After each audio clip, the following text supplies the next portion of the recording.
So, let's continue this. Well, it's not really a zombie horror anymore, it's just horror. It's actually a more. The horror is not quite like zombie, it's more like a. Oh, what the fuck, what's that called again? That. Not cosmic horror, but that. There's this horror genre named after this guy. Lovecraft? Lovecraftian, is that it? What I'm thinking about? It's a bit in that sense, you know? Well, well, Eldritch. Well, there's no... I don't know enough about Eldritch. Isn't Eldritch like tentacly and elder gods kind of thing?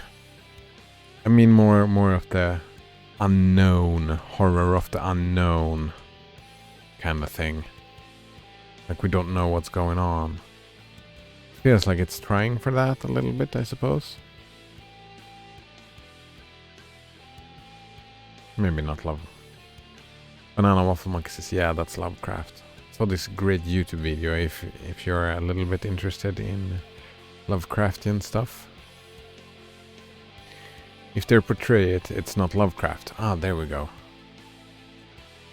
Well, yeah, and they don't portray it, right? In this game, we have no idea what's going on. Our protagonists have no idea what's going on.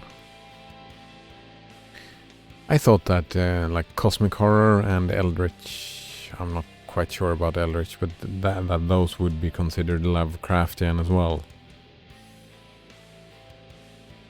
Maybe not. Maybe they're just closely connected. Like the whole point about Lovecraft is, well, maybe not portray it, it's more that do not understand it. It is, says Banana Waffle Monkey, yeah. We don't understand the horror, it's just horror. Call of Cthulhu, yeah, there we go.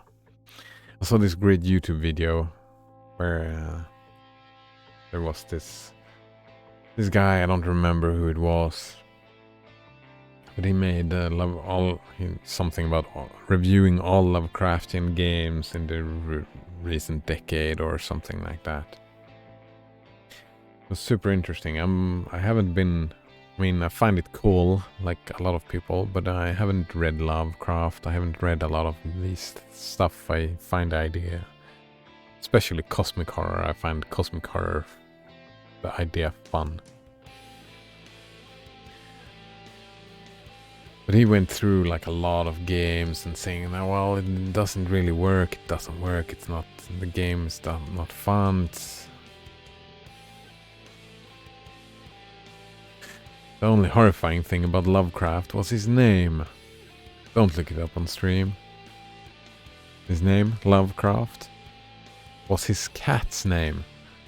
Alright, don't look it up. Oh man, you can't say that. The only horrifying thing about Lovecraft was his cat's name, and I'm not allowed to look it up? Well, I can look it up on this side here. Lovecraft cat name. Ooh. Ooh. Oof. Nah, yeah, I'm pretty sure Twitch would not allow that. That is... well, context of the age, I suppose. That's one way where it's our time's interpretation, it just doesn't work out. But at that time, maybe it wasn't that bad.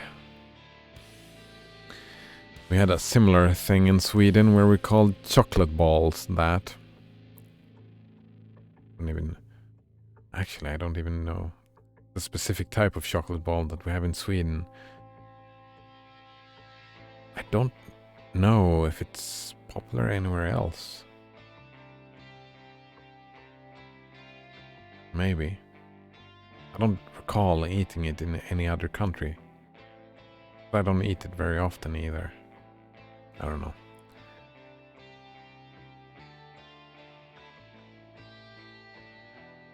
And then in that video he went through like all the big Lovecraftian games and just went through bashing them, saying it doesn't work, it doesn't work, it doesn't work, it doesn't work. There was one game that he liked that was an actual Lovecraftian. It's like they took the book and implemented it and made it their own, yeah, but it was like a movie. And then he came with the conclusion, because if you show it, it's not Lovecraftian. Yeah, it's something like that. He said that you can't do Lovecraft well in video games. But then it was that ... moment. But... And then he talked 20 more minutes just about how great Bloodborne is. And Bloodborne is Lovecraftian, and Bloodborne is great.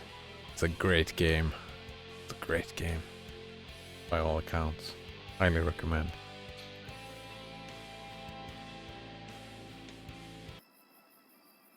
So you can do Lovecraftian well in video games. It's just super difficult.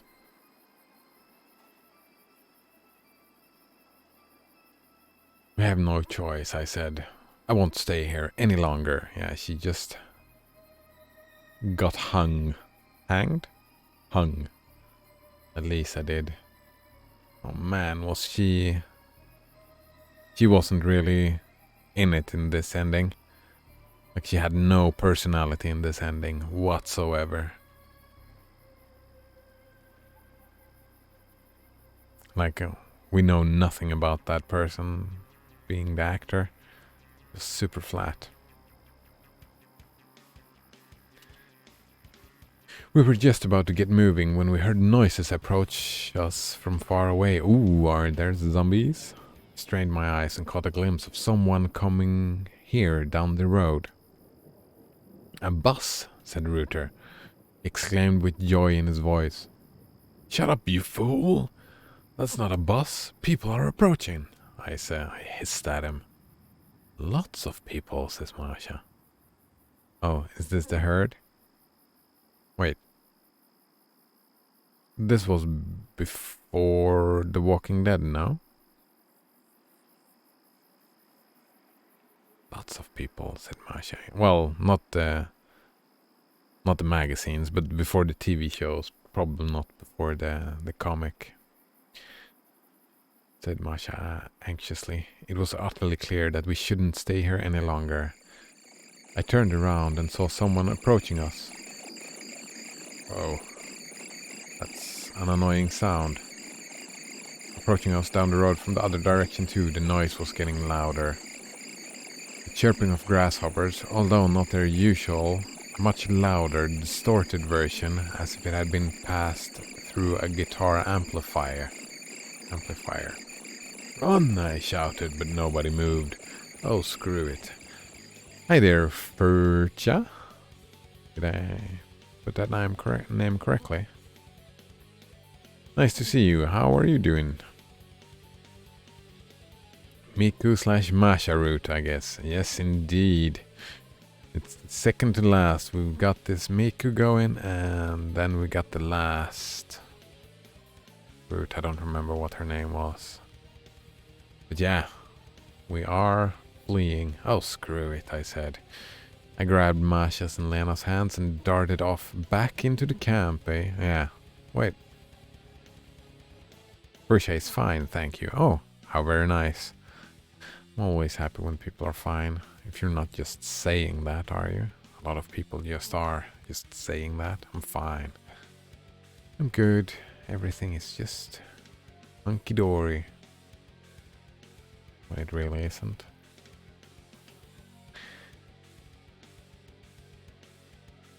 Well, I guess this is panicking again. Wait, why is he... Why does he know that he needs to flee from these people? Like, people are approaching, yeah, but... Did I miss something? It was, Yeah, people are approaching, I hissed at him. Lots of people, said Masha anxiously. Oh yeah, they're just paranoid and like a lot of people just walking. I guess they're walking, and it's kind of weird. It was utterly clear. I mean, if you say so. assume that if you say so. Someone was approaching us from the other side. Wait, is this his nightmare coming to life? The grasshoppers? Is this all a dream again? The girls were floundering in a stupor, so I ended up literally dragging them along.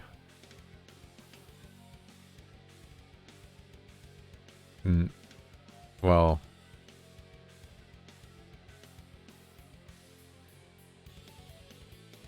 I think they were still walking, like they weren't just, you know, stop moving their muscles and everything, and you were dragging them when they were lying on the ground.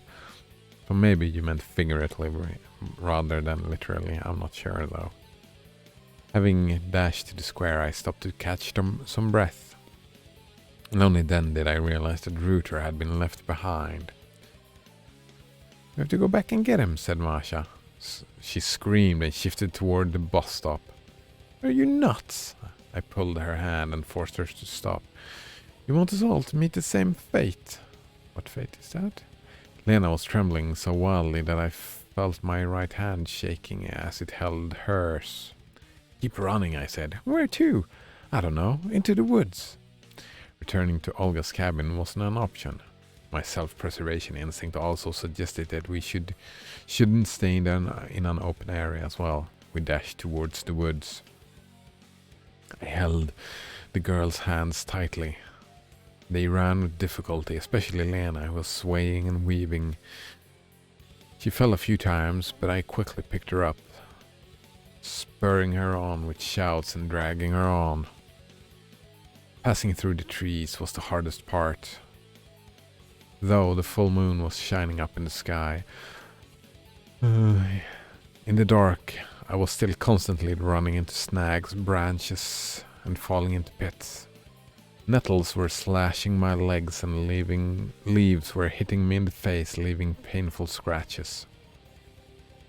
My heart was pounding heavily. Every breath I took whistled painfully in my lungs. The blood was pounding so heavily in my head that it seemed like my skull was ready to burst from the pressure at any moment. Splat! The end. No? I stopped feeling my body. My legs carried me forward by themselves.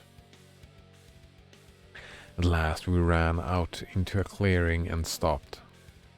Why are you staying in the open?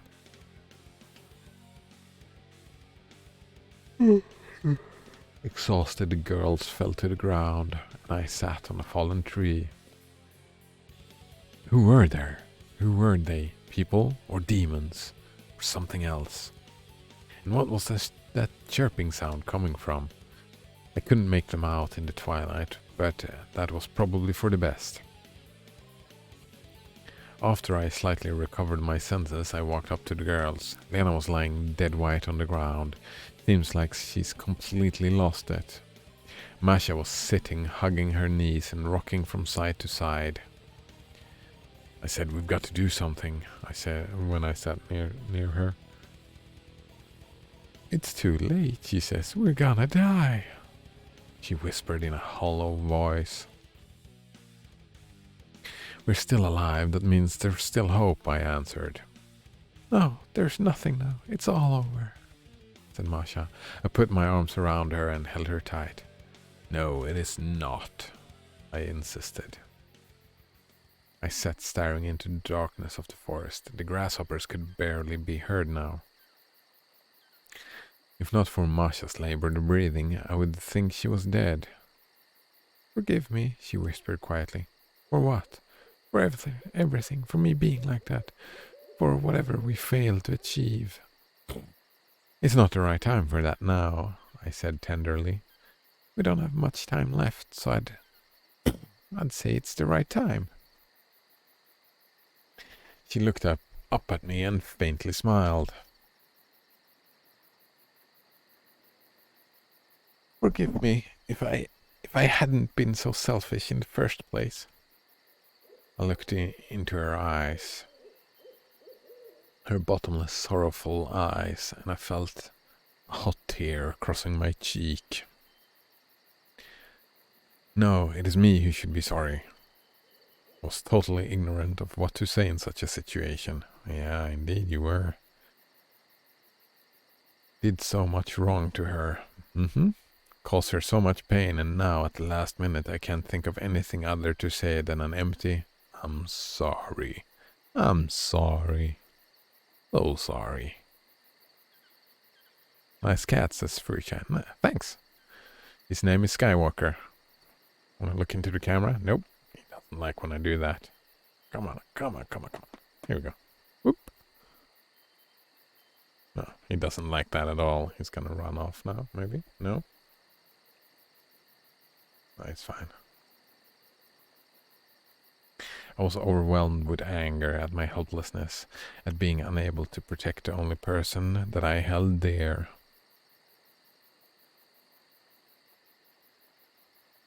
Banana Waffle Monkey says, didn't take the Lovecraftian approach to naming your cat. It's so shy? Well, he is kinda shy, yeah. No, I did not. I think I'm gonna go the... with any future cats, I'm gonna go the Douglas Adams route. Naming one Ford, one Arthur, one Trillian, maybe Tricia, maybe Slarty Bartfast. I don't know. He has no idea that you are here, though. So he's not shy towards you, but in general he is kinda shy.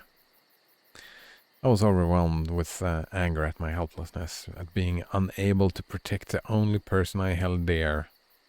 Did he really hold her dear, though? Maybe he changed as well. You know, I always loved you. I know, he said quietly. Masha smiled again, although her face was trembling and tears were running down her cheeks. And I still love you, I said. I know. I couldn't stand it. I longed to turn away, to close my eyes. But I can't afford weakness at this last minute. Weakness, eh? Such an asshole. I leaned down and kissed her hard. Time stood still for us. Oh, nice! We'll live forever! Is that what's happening? This cursed pioneer camp, the dark night, all those hellspawn, and even the bloody grasshoppers just ceased to exist. The whole universe ceased to exist. Just the two of us were left. And then, suddenly, a knife coming out of her throat, spluttering blood over me. It was Lena all along. No? Just when I was almost willing to believe that it was just all a bad dream, the woods came alive with rustling. Oh, here we go. The foliage far away quivered, and a swarm of vague silhouettes emerged from the darkness. Is it really his nightmare coming to life? I still couldn't make them out, but I was certain that they are the same creatures that we'd seen at the bus stop. My whole body was stricken with dismay. I was afraid to breathe. So this is how it ends, said Masha quietly, and held me tighter. No, this is not the end. Suddenly I realized that I will fight for her till the very last drop of my blood. Percha says Lena is a bit scary, yeah. She is a bit scary. It's like she was fine, like early on, but then when you play her endings, she's kind of fucked up in both like the good ending and the bad ending. She's super fucking weird. Scary, she scared me, yeah. And then you just look at her in new eyes, and after that she's just weird altogether. Time to fight, eh? As long as there's a slightest chance of survival. I mean, I'm thinking that, like, in a situation like overwhelming odds and you're just about to die, maybe you get your adrenaline pumping and fight, take someone with you, perhaps, you know, go down swinging. I wonder if that would be a better idea, or just try to make sure it ended as fast as possible? It's an interesting question. Colgate Inotab says, in Alisa endings too. Yeah, exactly. And in Slavia endings. Yeah, she's... Holy fuck. Yeah, she was weird. Banana Waffle Monkey said, I would pee on them to assert dominance. Gonna die, might as well die drenched the belligerent in piss. I would pee myself because I would be so afraid. No, I think I would be so afraid in this type of situation. I mean, I had this discussion on a YouTube comment section yesterday that I don't fucking know, right? I have no idea how I would react in a similar situation to this. I mean, everything is just wild guesswork. Drench them in piss. Ah. Fuck you all.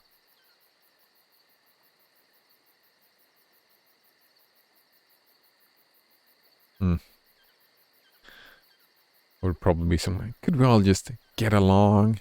Be friendly to each other, please? Can we just stop this? Maybe.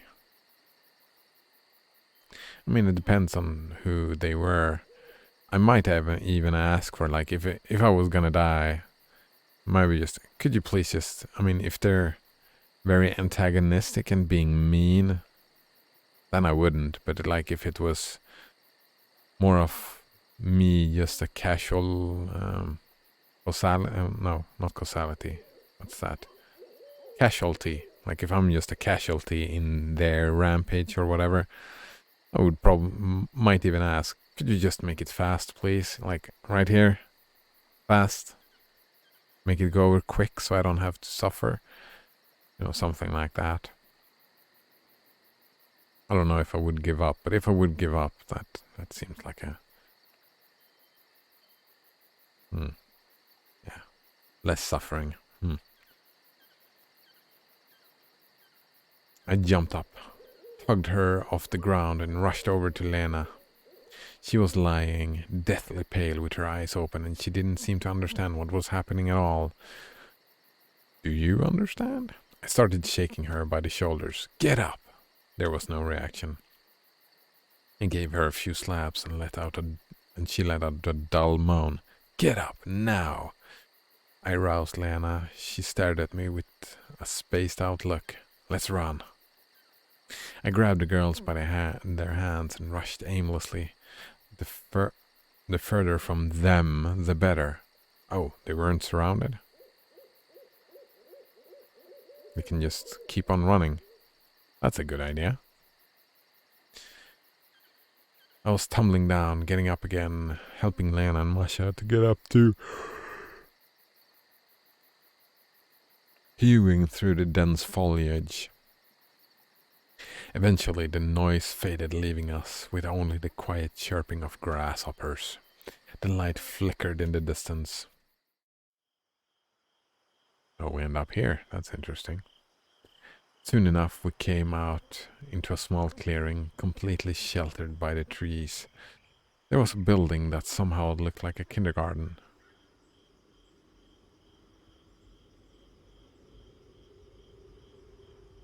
Wait, I forget, how did this ending start? Hasn't he been here already? Or did the ending... Yeah, we went down in the tunnels. And then we woke up. There we go. Then we woke up. So he has not been here. This ending starts when he wakes up, when he was running around in the tunnel. When Semyon was running around in the tunnels. It was a dream that this narrator had. I think. Soon enough, yeah, it looks like some kind of kindergarten. What is that? I said. I stammered. The building of the old camp, said Lena faintly. It seems that she was slowly coming back to her senses. I stopped, hesitating. Sure, it was quite naive to think that we could find shelter in there. It was obvious that we can't be secure anywhere with all the stuff that's happening. On the other hand, we were on the verge of collapsing, especially the girls. I took a few hesitant steps towards the building. When the rustling from behind reached my ears, I froze in my tracks, unable to run. Unable to. Oh no, not that chirping again, that was annoying. Unable to turn around. Suddenly we heard the diabolical chirping. Here we go. It's all Uliana zombies? I forced myself with superhuman effort and turned around. A crowd was behind me. A crowd of little girls. Or rather, a crowd of Ulianas. They were all exactly the same as Uliana. The Uliana I saw this morning, with the same torn face and horribly distorted smile. Oh man, that sound is super annoying. It's supposed to be scary, but it's just annoying. And all of them made the same hellish sound, the chirping of grasshoppers, a diabolical noise that chilled my heart. We froze where we stood, unable to take even a single step away. All of a sudden, one of the Ulianas came forward from the crowd. And pulled the severed head of Rooter from behind her back. A grimace of horror was permanently frozen on his face. I almost fainted as she started to talk. "Hey there, Semyon. How are you doing?" Her voice felt like a bullet piercing right through my brain. I screamed and fled towards the old camp building, dragging the girls along. Holy shit, that was fucked up, man. I must admit that back then I had completely stopped thinking of Masha or Lena. Yeah, just pure panic, dude. Pure panic. Holy crap. Maybe they were also screaming. Maybe they were shackled by horror. I do not know. The most important thing right now is to get as far away as possible from these monsters. And this is what I was talking about, like Height saying, this is not what's happening. You just act, you don't think. We flew, alright. They were all flying. Running away. We flew into the building and immediately the ground disappeared under our feet and I fell into the darkness. Banana Waffle Monks is moderately unsettling, if anything. I mean... Nah. Well, maybe you're more into horror than me. I don't like horror. I get scared easily. Like jump scares and stuff like that. I'm not jaded. So I would say a little bit more than moderately unsettling. Except for that sound was... It would have been more unsettling if that sound wasn't so loud, I guess.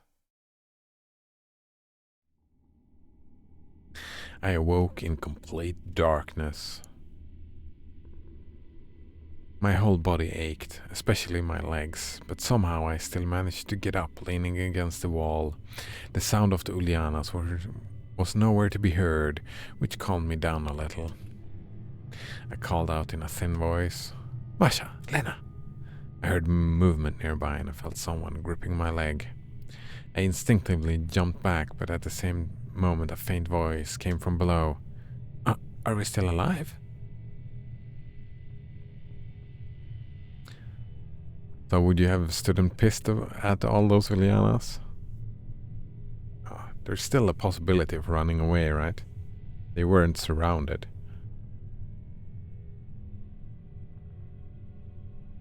Yes, says Banana Waffle Monkey. Assert dominance. Maybe that would have worked. Maybe they would I mean, they were talking to Semyon. Maybe they were his... Like everybody has been... super into Semyon. Like all of them just throwing themselves at him. So maybe, if he just established dominance, they would all just obey him. Are we still alive? I said, it seems like it. I helped Masha to get up. Oh. Is she gone? Is Lena gone now?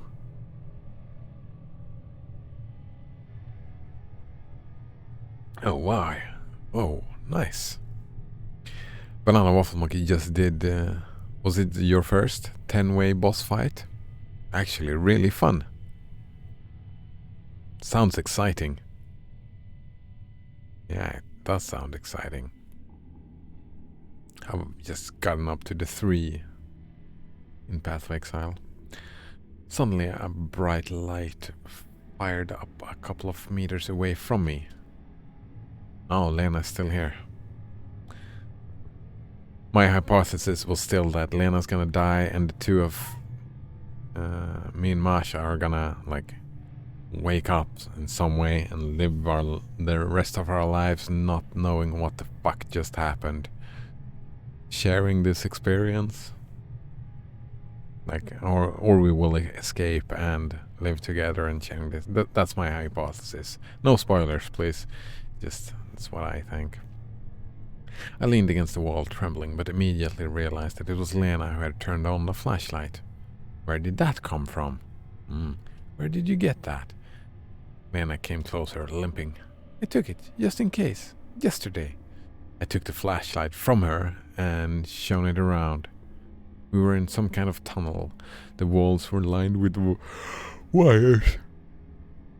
Wait, hold on a minute. It's like... It is way too similar.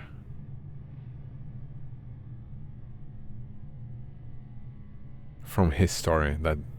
Like the narrator story of the Semyon, it's like the exact same place that he wrote in his novels. Well, that they are filming. How could something fishy is going on? Like his novel doesn't make any sense. It doesn't make any sense that this place looks exactly like they did in the novels, right? That this bunker thing that we don't really know what it is here. It's too similar. We were in some kind of tunnel. The walls were lined with wires, and lit lamps were hanging from the ceiling. Also, he, the narrator, like, he can't be surprised, like in some kind of tunnel. Same like when they came to the house looked like that. Like he should be aware of everything going on, aware about the similarities. He would know that that was the old camp because it was what he wrote, right? He would recognize it. So it's something fishy is going on. Unlit lamps were hanging from the ceiling. Where are we? Asked Masha. Like, I don't know. Looks like some kind of bomb shelter. Like, every story and his dream led us through this place. So if the narrator who wrote the story, which we were led to believe, he would know that. No, he wouldn't say I don't know. He would know. I looked up and saw a pretty formidable hole, beyond which one could barely make out the hallway of the old camp building. The floor had probably rotted with age, and we fell down here.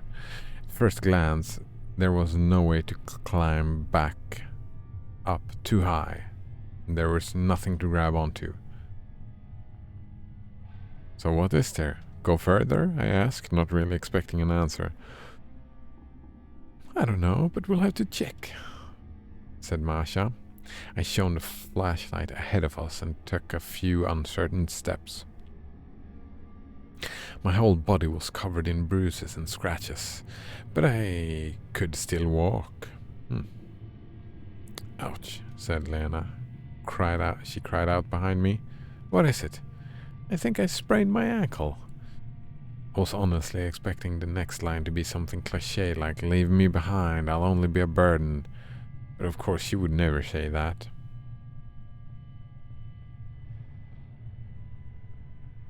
Yeah.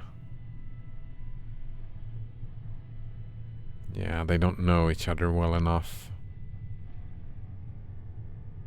Like they haven't been fleeing in horror long enough. I don't think, for someone to say this.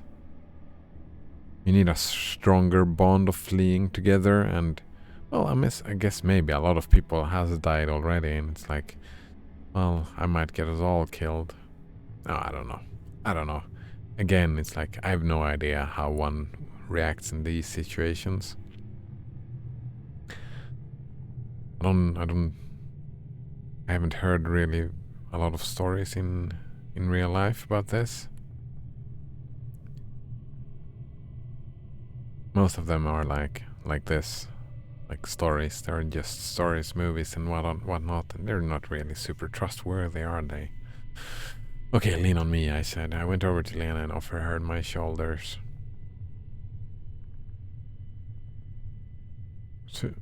Soon enough, the stone walls gave way to wooden ones, and we ended up in some sort of mine. The last time he climbed down in the mine, though, so it's not the exact same. We just walked into the mine, I guess. Let's have a break, says Masha, beggingly. I carefully lowered Lena to the ground and sat down nearby. But at least those monsters are nowhere to be seen. But for how long? I sighed heavily and closed my eyes. What do you think is going on here? Masha's voice was trembling, but she still sounded more or less confident. Looks like she's so exhausted and devastated there is just no strength left for fear. I don't know, and honestly, I don't want to know. But we're gonna get out? Definitely. I couldn't see her face, but I was sure she was smiling. Suddenly, the flashlight blinked and went out. I hit it with my top palm several times. The mine walls lit up with a dim light once again, and I immediately realized that something was wrong. Lena was nowhere to be found. Here we go. All of them were gone, just the two of us left. I'm quite happy that I saw that coming, because I haven't seen anything coming in this story so far. It's been like chaotic rules, like anything can happen. Like suddenly zombies, right? Lena was nowhere to be found. Lena's disappeared, I whispered. What? Masha grabbed me by the sleeve and stared at the spot where Lena had been sitting a moment ago. How? But how? She started to cry quietly. We will die. We will definitely die. I also very much wanted to burst into tears. Darkness surrounded us. All around, closing in. The flashlight was gradually dying, and with it, our chances of survival. Get up. Time to go. The battery will die soon, I said. A couple of minutes later, we came to a fork. What the hell? Is this some kind of labyrinth too? I hissed under my breath. Let's go back, maybe. What? No way. Masha pressed against me even harder. Where to then? I don't know. But we had to choose anyway, and I decided to go right.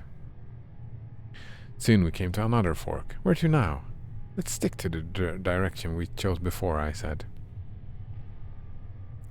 We had been wandering for too long. We had neither strength nor will left to move on. I was so terribly thirsty, I was ready to lick the moisture from off the walls.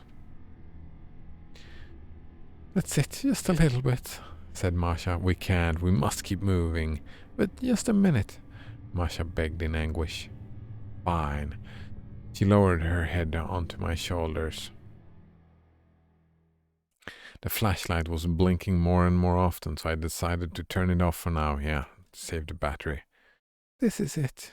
Again. I don't know how much time passed. I desperately wanted to sleep. My eyes were closing by themselves. Oh? How did we first meet? That was so long time ago. Do you remember? I asked in a whisper. What? Masha's voice was trembling. How we met? Yes. She tried to laugh, but immediately began to cough. I will sleep for a while, okay? Just for a while, or you will sleep through the whole day again. Well, but will you wake me up? Of course. I kissed her and closed my eyes. Oblivion was getting closer, but I didn't care. I was transported back in time to that very day.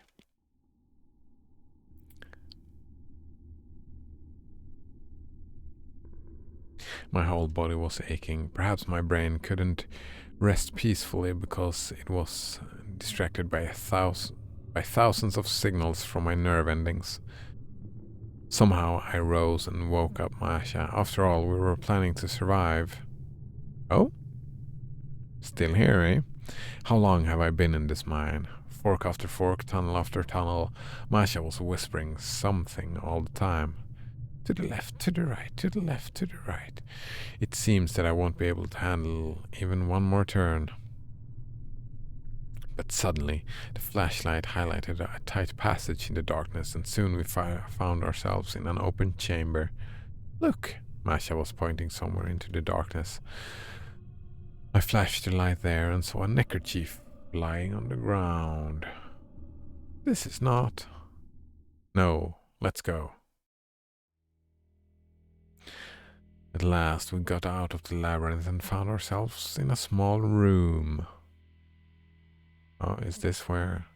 Will he show up again? Yurik?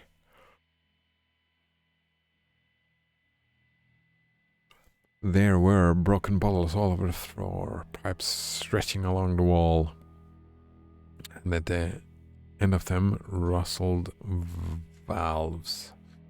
A mess of graffiti was scrawled all over the walls. At least it's a change of scenery, I sighed. The flashlight had almost died, and I had to shake it up every 10 seconds to slightly recover the battery. Exhausted, Masha dropped to the floor. Wait. I'm confused. He fell asleep, and then woke up, and then ran around and became exhausted again. We can't stop. I'm sure there's an exit somewhere here. How do you know? I looked at her. She obviously had no energy anymore. Masha was struggling with her exhaustion and could lose consciousness any seconds.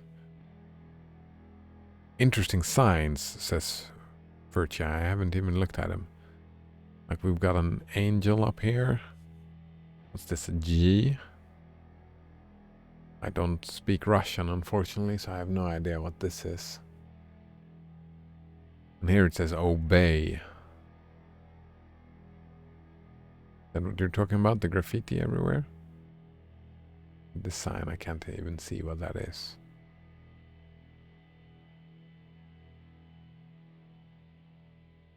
Oh, does this say Lena is a fool? Is that a 9?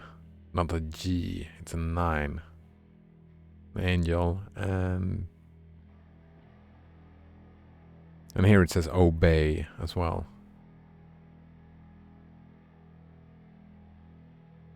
I mean, in the other stories, like Shurik went down here and went mad.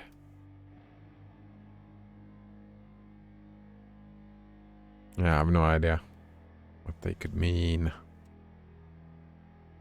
I just know it. What did he just know?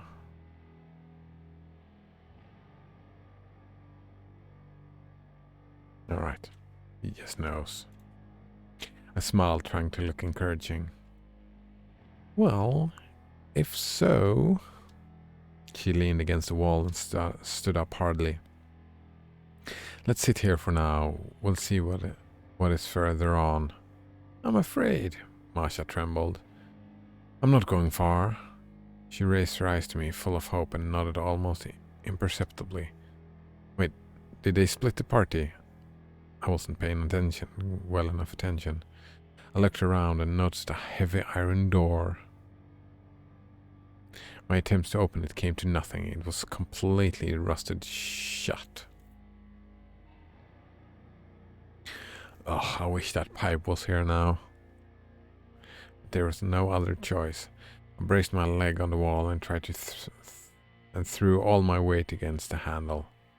My muscles bulged, my forehead was awash with sweat, my vision darkened. But the door didn't budge, it just gave off a hollow rattle. Colgate in on tap says, always split the party in horror stories. Yeah, I suppose. Lenka, to be precise, says Furcha, which is diminutive of Lena. Oh, right. Alright, thanks. That's interesting. Someone else who doesn't like Lena more than me, I suppose. Us, perhaps? It's alright, wait a second, I shouted over to Masha, grasping for breath. I need to find some kind of stick. I ran over to Masha, bent down and smiled. There's definitely an exit behind this door. Huh? She looked at me warily. I ran out of the room and began to scour the mine in search of something suitable. The flashlight was about to die, and having blinked its last, it finally went out. I panicked and began to blunder around, trying to find the way back. However, I kept running into walls and couldn't remember how at all I got here. Masha! Masha! I screamed, hoping that she would hear me. Suddenly, a sound came from behind me. A light appeared, and my shadow appeared on the ground, stretching far off into the darkness. I was rooted to the spot by fear.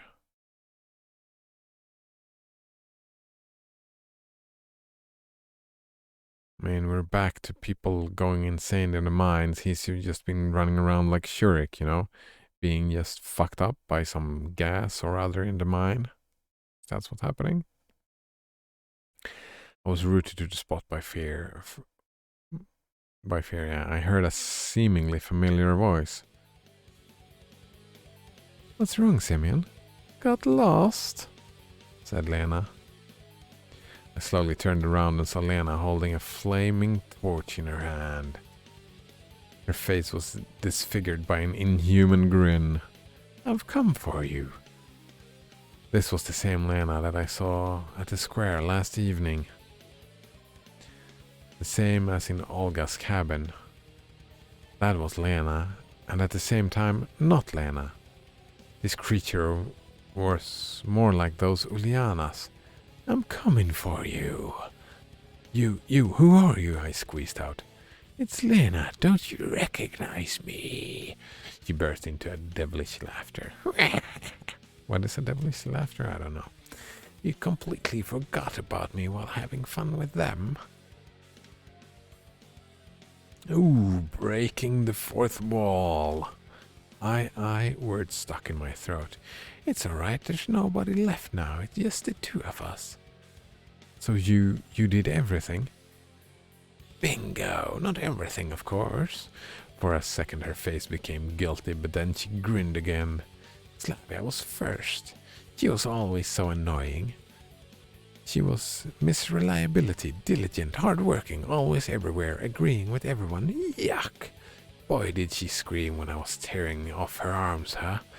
It's a pity you didn't get to see it at all. She's so cute in this frame, says Furcha. Yeah, super cute. Yeah, like, gets my blood pumping, alright. Her mouth began to tremble, her saliva dripped out of it, and her eyes rolled up. And then Elisa. Everybody's annoying to me. I don't need anyone. Now she's hanging peacefully alone on a tree. However, it wasn't easy to lift her up there, but it had much greater effect. How you all screamed, huh? Like pigs in a slaughterhouse. Lena's face was twisted by a grin of sick pleasure. Alright, just that bitch Miko left to deal with, and then it's over. He produced a giant cleaver covered with blood from behind her back. Well, actually, it seemed to me that she was lost in thought. I don't know what that crap in the form of Uliana was. Her and the other pioneers weren't killed by me. But does it really matter now? Said Lena. It's weird. She shook the torch and it flared out in a second. Wait here, I will be quick. Her devilish laughter came from behind me. That means she went after Masha. Must do something quickly.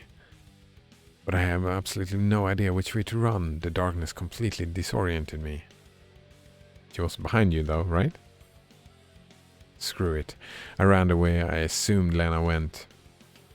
After only a short way, I painfully smashed into a wall. I turned around trying to move slowly, but I stumbled over another obstacle and fell down and screamed in pain. Trying to rise, I realized that I couldn't put any weight on my left leg. Seems like I twisted it. I tried to crawl, but it worked out badly. The whole mine floor was covered with sharp stones, rusty nails and broken boards. Ugh. After only a short way, my arms were torn to bleeding pieces of meat and my eyes couldn't be opened because of the dust and sand. I fumbled in my pockets and pulled out the matchbox. I tried to light a match with my shaking hands, but I couldn't get them to light. Now he thinks about that? That's weird. Calm down, I muttered. At last, after the 5th try, the mine was lightened by a dim light. I quickly oriented myself and worked out which way I had to run.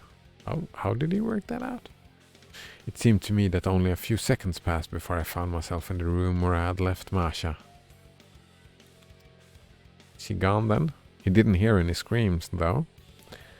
The last match went out, but I had just enough time to see Lena raising her cleaver above Masha. I rushed towards them, screaming, and dived forward. My hand suddenly collided with something. I fell to the ground and began smashing everything around me. Smashing. Most of my punches didn't hit the mark, but then my hands met something soft. I heard a moan and dead silence set in. I rolled onto my back and started breathing heavily, inhaling the dry air greedily. Masha? I called. I heard quiet sobs. Are you still alive? Yes, she whispered. Did she get you? No. I began to fumble in the darkness and soon I found the torch and a lighter. Shapeless shadows began to dance on the walls. And I saw Lena's body sprawled on the floor. She seemed to be alive. I was going to finish her. Finish her. Fatality. Don't, said Masha, crawled right over to me and grabbed my leg. But we can't just... You don't need to. Of course, Lena wasn't to blame for everything. But she's the devil incarnate. There's no way we can let a human like her, if she can still be called a human, live. But when I looked at Masha, I realized that I can't. I just can't. I took up the cleaver from the floor and twisting it in my hands, I decided that it would make a perfect crowbar. Going over to the door, I jammed it into the wheel and pulled on it as hard as I could. The door creaked open. Fresh air steamed into the room. We're saved. I returned to Masha, helping her to get up, and we left the room, leaving Lena lying unconscious. Beyond the door, there was a short corridor with a ladder at the end, which led up to a grating. I climbed up and pulled on it with all my strength. The grating fell down with a crash and we climbed out. I fell on the grass exhausted and looked around. Again this square, again this camp. The bright red dawn was breaking in the east, burning the tops of a distant forest. The last stars winked at me, unaware of everything that had happened here in this hell. Masha rested her hand on my shoulder and pointed up towards the sky with a trembling hand. I wish we were there. Though we got out We got out of the dungeon. Nothing is over. Crowds of zombies, Ulianas, are wandering around the camp, leaving an insane Lena is lying underneath, and heaven knows how much more devilry we will encounter here. And that is a very good spot to stop and save. Get a little recap for tomorrow. And it's time for lunch. So, thanks for hanging out today. Interesting discussions today as well. I'm very happy about that. And see you next time. Cheers.